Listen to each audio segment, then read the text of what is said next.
এই তো শুধু দেখতেই পাচ্ছেন সোনামাকে, ওরা এসেছে বামনা থেকে।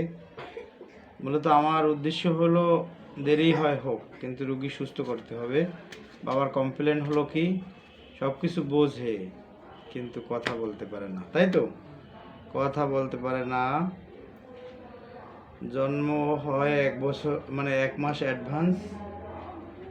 হ্যাঁ, এরপর হলো কাতরতা নিলাম, হট পেশেন্ট, মাইন্ড হলো irritable temper, desire to sweet, capsicum, meat, fish, এরপর হলো এগ, ডিমটাও বেশ পছন্দ করে, ফিশ, আইসক্রিমটা খুবই পছন্দ করে, এরপরে আম, আনার ও কমলা এগুলি খুব তার ফেভারেট।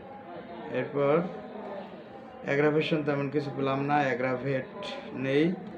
এরপরে তবে পছন্দ আছে তার, ঘুরতে খুব ভালোবাসে, মানে কেউ কোথাও রওনা দিলে তার যেতে হয়।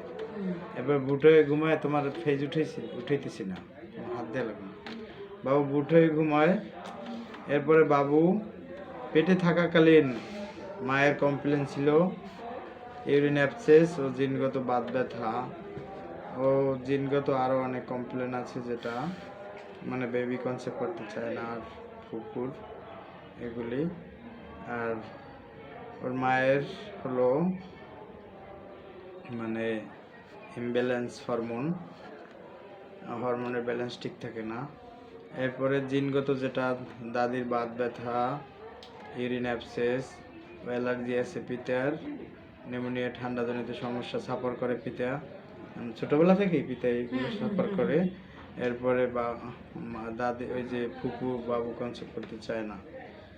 কত পথে পথে কাটা বিছানো, সেখানে সব কিছু ফরাজ নিয়ে আজকের সোনামাটা কত সুন্দর, কথা বলে না কিন্তু ইশারায় সব বোঝে। পুরো ক্লিয়ার হয়ে যাবে রাস্তা, আর কাটা থাকবে না। হুম। এরপর জিনগত আরো কি আছে? জিনগত বলো, আর কি আছে? বংশগত আর কি? তোমার হয়েছিল না, আমার হইল না, ওটা তো একটা বড় কি কি বলো, কি বলো। এই যে ক্যান্সার তো ধরতে গেলে সিএ আমার ক্যান্সার হইছিল, মানে এই গলা ইনফেকশন হইয়া ক্যান্সারের ভিতরে গেছে। জিনগত থাইরয়েড, দাদির সিএ, দাদির ক্যান্সার হয়েছিল, ফুফুরও ক্যান্সার হয়েছে। ক্যান্সার ধরা মানে বায়োপসি টেস্টে ক্যান্সার আসে না, কিন্তু তাও ক্যান্সারের চিকিৎসাই নেই। জিনগত সিএ আছে। এরপরে অ্যাপেটাইট মানে ক্ষুধা তার কম, খাস পিপাসা পর্যাপ্ত পরিমাণে, গলা মানে কলর বাঁধে দেওয়া যেতে পারে গলা, এরকম মানুষ ছোট। এরপরে থাস, পিপাসা, ইউরিন অফেন্সিভ অ্যান্ড ইয়েলো। এবার স্টুল ইজি অফেন্সিভ।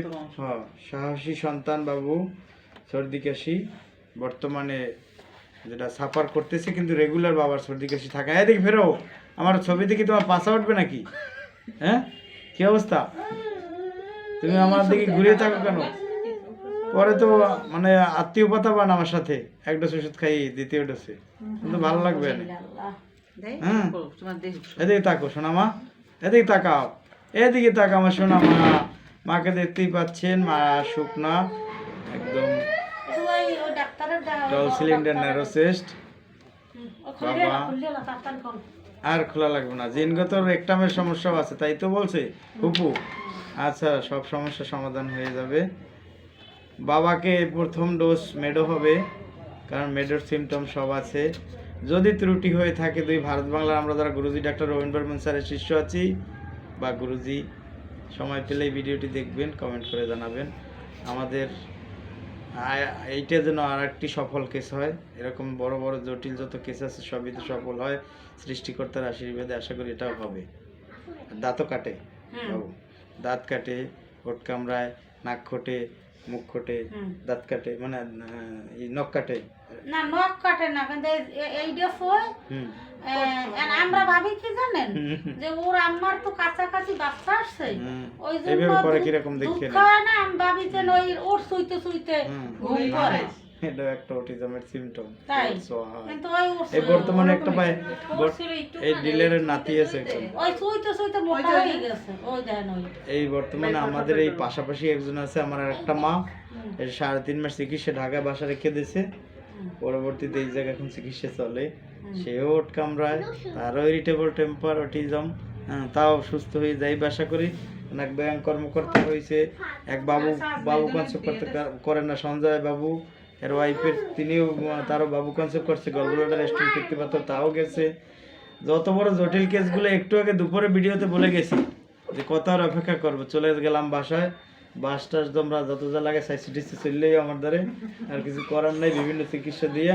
তা আমরা অপচিকিৎসার যুগটাই বেশি যুগে আছি, এবং ওইগুলোই আমরা বেশি পছন্দ করি, ওই দিকেই আমরা ধাওয়াই বেশি, আশেপাশে কম থাকাই।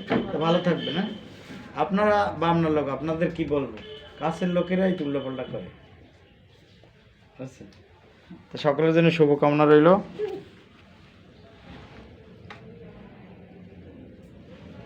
মেয়েটা দিলাম।